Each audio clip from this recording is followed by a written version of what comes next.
Greetings, members one and all of the Salivation Nation. Gold breaks through $1,900. Silver is at 28 again. Higher prices are ahead.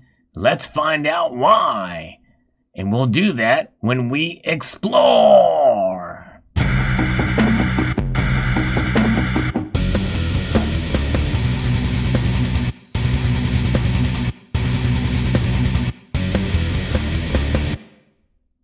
Indeed, that's right. The markets are moving in positive territory. Gold is a strong move today, up over a percentage point. It beat silver in its percentage move, but even silver's up almost a quarter, up almost 0.90%, 0.88 as of the recording of this video. Platinum is up. Palladium is up as well, too. Both movements in all the metals, save for rhodium. Rhodium took a very big hit today, down 13%. And why didn't you guys tell me to sell when it was hovering at $29,000? What's wrong with you people? No, you did, I know. I guess I can't blame anybody but myself.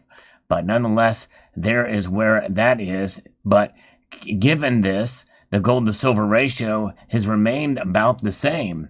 And that is frustrating to some folks, because usually silver will outshine gold in these big spikes. But nonetheless, this is just one day. And there's a reason why this is happening, and why I think we'll see higher prices ahead and a narrowing of the gold to silver ratio.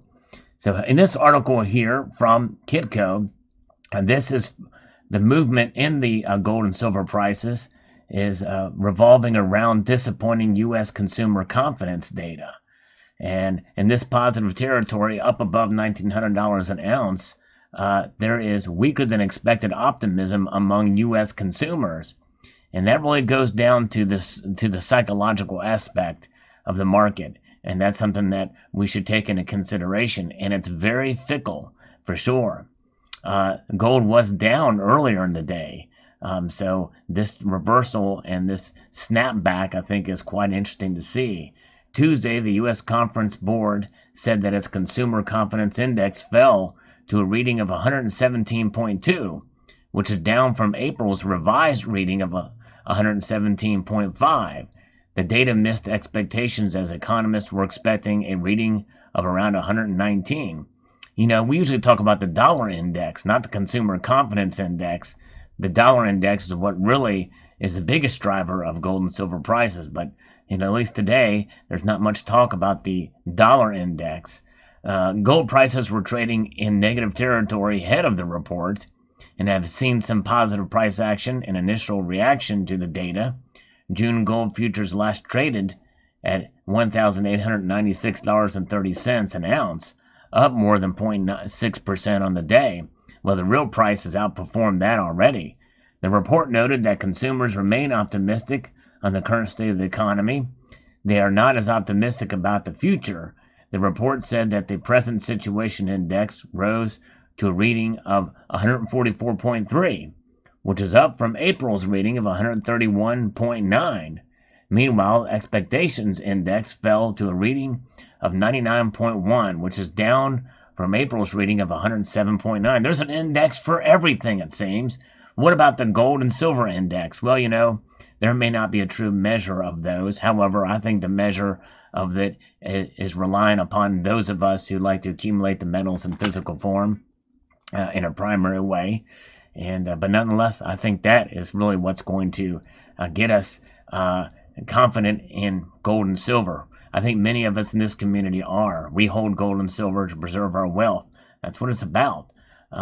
Consumers' assessment, the article goes on to say, of present-day conditions improved, suggesting economic growth remains robust in the second quarter. However, consumer short-term optimism retreated, prompted by expectations of decelerating growth and softening labor market conditions in the months ahead. Consumers were also less upbeat this month about their income prospects, a reflection perhaps of both rising inflation expectations and a waning of further government support until expanded child tax credit payments began reaching parents in July, said Lynn Franco, Senior Director of Economic Indicators. at the conference board in a statement. So overall, consumers remain optimistic. The confidence should remain resilient in the short term. As vaccination rates climb, COVID-19 cases decline further, and the economy fully reopens. And I think that's just it. You have this push and pull of this thing here with rising inflation pressure that we're seeing, and how that can impact consumer sentiment as the article finishes out here. But then you have the freedom to go out. People want to go do things. They want to go to concerts. They want to go out to eat, and they want to do it without a mask. And so when you have those factors at play, I think that leaves you to that push and pull, and which is why we may see a little bit of volatility in these prices as we head in the next few months. But I think overall, the overall sentiment is that we're going to see these prices go higher. And I believe that's going to happen really either way. If there's a strong push for economic recovery, especially for silver, and there's a great demand for it for electric vehicles and technology, solar panels and the like, where you're going to see an increased demand for it on the industrial side. And that kind of demand on the industrial side is really what's going to drive the spot price. The demand on the physical side in the forms of coins, rounds, and bars is what's going to drive premiums to go up. Either way, I think we're going to see silver rise from the price that you get it for when you buy it. Also, the price that you get it for when you go to sell it is going to rise there too. I think in either way, higher prices are ahead for silver. For gold, I think we are going to see it continue to steady as she goes with gold.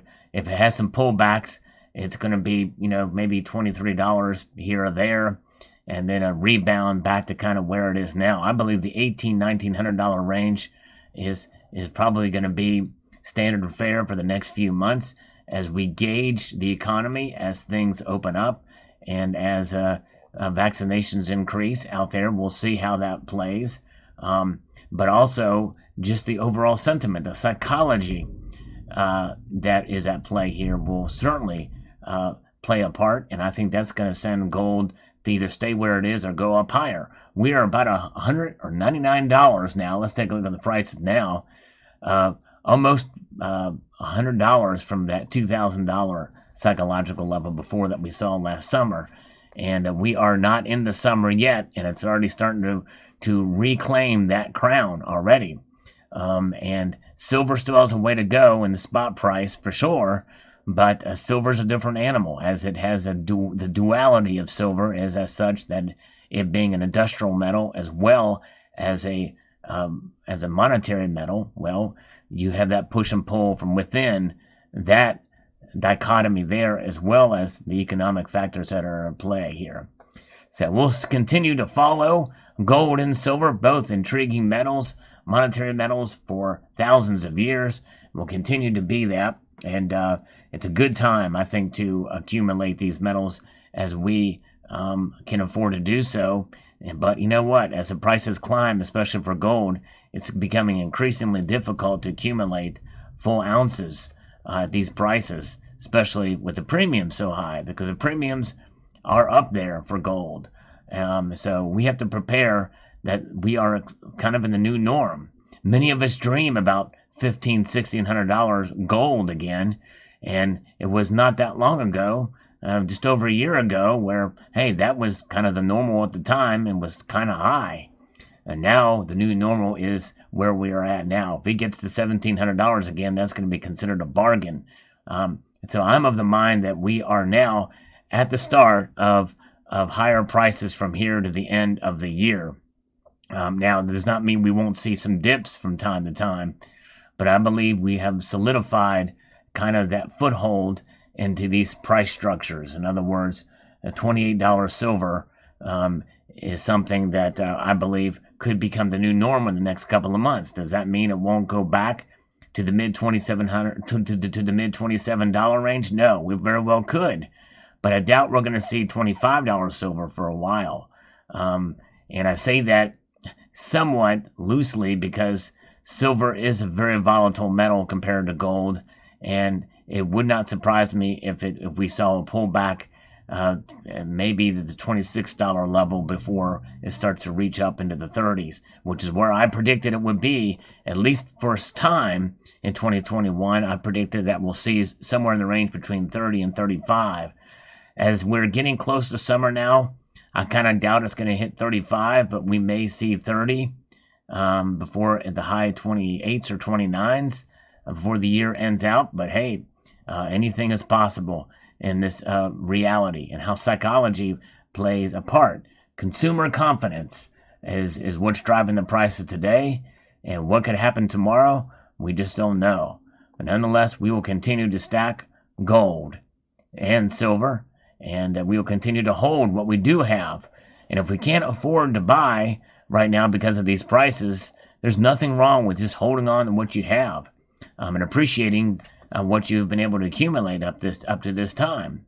But nonetheless, the markets will do what they do, and they will react, and they are fickle, unpredictable, I think, by any measure. So we just have to roll with the punches, and that's what it's about. It's fun to talk about on the channel, but the fundamentals of gold and silver remain strong, and I always try to remind my viewers about the fundamentals, and that is that they are excellent wealth preservation tools and monetary metals, and they will continue to be. So there you have it. I hope you found this video insightful. If you did, I would encourage you to engage with the channel by clicking the notification bell so that you can be apprised of the latest video, and that thumbs up is there too. And at the end of this video, I'll remind you to rate the video. That means to thumb it up. It does help the metrics and the algorithm for sure. Appreciate it. All right, so there you have it. Let me know what your thoughts are in the comment section below. And I want to extend a multitude of gratitude to you all. I know I say that every video, but I mean it from the bottom of my kidneys, as well as my heart, my pancreas, and my spleen and gallbladder. I mean it from all of those, the bottom of all of those organs and then some. And encourage you to please rate, share, comment, and subscribe.